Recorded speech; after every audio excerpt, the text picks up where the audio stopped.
na sinusulat ko yung message, parang sabi ko, nakaka-inspire. Kasi hindi ko ma-imagine kung ano yung pinagdadaanan ni David.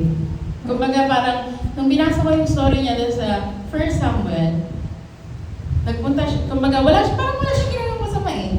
Kumbaga ang problema is, ayaw sa kanya ni Saul.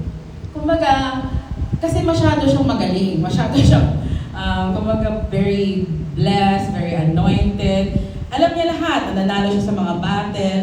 Masyado siyang pinagpapala ng Panginoon. At so ang king naging insecure.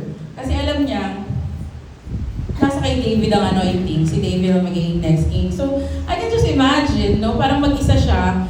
Minsan may mga time pa na pumunta siya sa isang lugar, tapos pinagkanulo din siya, binetray siya.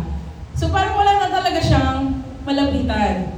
Nandun na lang siya sa kuweba, pero dinideclare niya pa rin na mabuti ang Panginoon. Hindi niya sinabi na, I will see the goodness of the Lord in the next generation. Di ba? Hindi niya naman sinabi gano'n eh. Hindi niya sinabi, I will see the goodness of the Lord kapag namatay na ako tapos nakasama ko na ang Panginoon.